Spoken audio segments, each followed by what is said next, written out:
আসসালামু আলাইকুম। আজকের বিষয় ব্রণ বা একনি।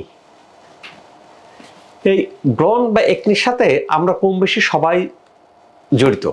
কেন? ফ্যামিলিতে আমাদের যারা মেম্বার আছে তাদেরকে দেখা যায় কি যে বিশেষ করে যে ফিমেল মেল দুটোরও হতে পারে। ফিমেলদের বয়স সন্ধিক্ষণে যখন স্ট্রেস থাকে, হরমোন চেঞ্জ হয়, তখন এটা দেখতে পাওয়া যায়। আমি কোথায় আছি, আমি আছি কোথায় দেখলেই বোঝা যাবে। যখন দেখবেন কি যে হাইড্রাফেশিয়াল, এই যে হাইপো, এই যে তো রূপচর্চার জন্য লেজার শশী স্কিন কেয়ারে। এখন আমাদের ব্রণ কেন হয়, ব্রণ সারার আগে জানতে হবে। আমরা যদি ভালো করে লক্ষ্য করি, এইটা আমাদের স্কিন যদি হয়, স্কিনের এটা লোমকূপের গোড়াতে এখানে দেখেন যে বন্ধ হয়ে গেছে, ক্লগ হয়ে গেছে।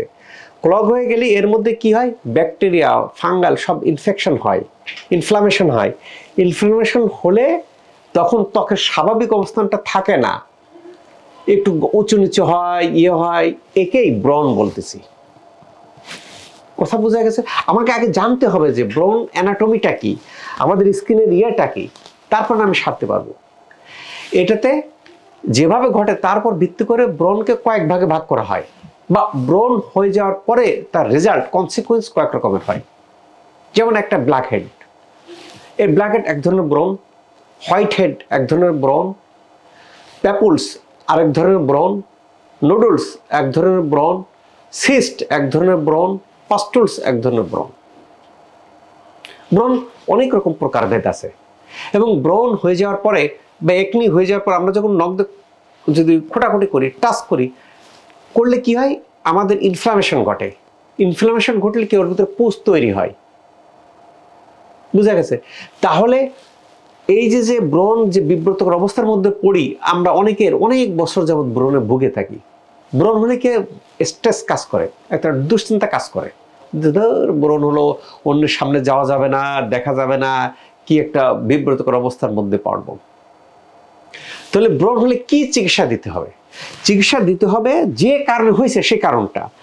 আমাদের এইটাতে যেটাতে এই যে বন্ধ হয়ে গেছে বা ক্লগ হয়ে গেছে, ক্লগটাকে আগে ছুটাইতে হবে। এই যে উপরে যে একটা ক্যাপের মতো দেখা যায়, এইটা হচ্ছে কেন আমাদের স্কিন ইপিডার্মিসের লোমকূপের গোড়াতে এটা দেখেন যে ক্যাপ মতো আছে। ভালো করে লক্ষ্য করলে কিন্তু আপনারা দেখতে পারবেন, এই যে ক্লগ করে ফেলছে। ক্লগ করে ফেললেই এর ভিতরে ইনফ্লামেশন, ব্যাকটেরিয়া সব কিছু আছে। তাহলে এইটাকে ছুটাইতে হবে। এখন এই যে ক্লগ হয়ে গেছে, এইটা কি আগে জানতে হবে যে আমি যে এটা ছোটাবো এইটা কি। এইটা হলো আমাদের ত্বকের মধ্যে ইপিডার্মিস এর মধ্যে অনেক রকম সেল থাকে, কেরাটিনোসাইটস থাকে, তার বেজাল সেল থাকে, মেলানোসাইট থাকে। সেলগুলো কিছুদিন পর পর ডেড হয়ে যায়। ডেড হয়ে গেলে কি হয়, এই সেলগুলি জমা হয়, এর সাথে অয়েল, সিবাম জমা হয়ে ডার্টি পদার্থ, পরিবেশ থেকে ডার্টি পদার্থ জমা হয়ে লোমকূপের গোড়ায় একটাতে ক্লগ করে দেয়। এখন এই যে ডেড সেল যেটা এখানে জমা হয়েছে, ডার্টি পদার্থ জমা হয়েছে, তাহলে আমি বুঝে গেলাম যে ব্রণ কেন হচ্ছে। তারপরে ব্রণ এটা ক্লগের জিনিসটা কি সেটাও বুঝে গেলাম। এখন আমি আসবো যে এটা কিভাবে আমি ছুটাইবো। তার আগে বলে রাখি, ব্রণ যদি হয় যাওয়ার পর যদি ইনফেকশন দেখা যায়, ইনফেকশন দেখা গেলে এই ছুটানোর আগে আপনাকে সে ইনফ্লামেশনকে কন্ট্রোল করতে হবে, ইনফেকশনকে কন্ট্রোল করতে হবে। ইনফেকশনকে কন্ট্রোল করার সিস্টেম ডাক্তাররা জানে।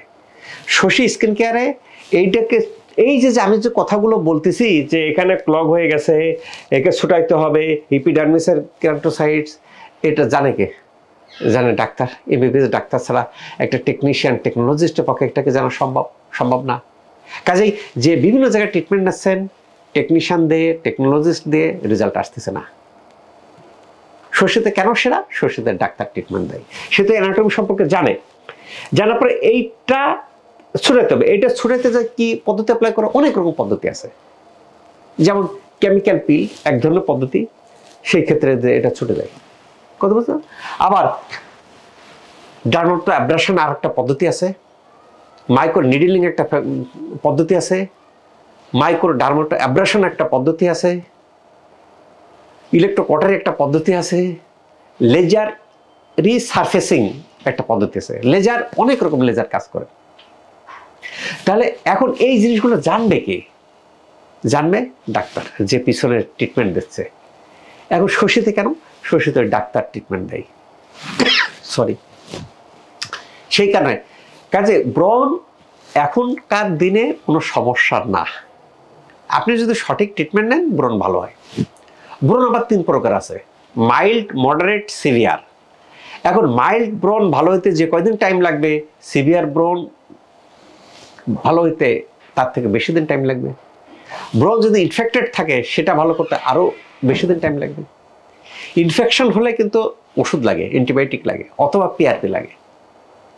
কাজে আপনার ইনফেকশন দেখে সিদ্ধান্ত হবে এটা কি ওষুধে যাবে নাকি ওষুধে লাগবে, পিআরপিও লাগবে না পিআরপিতে যাবে।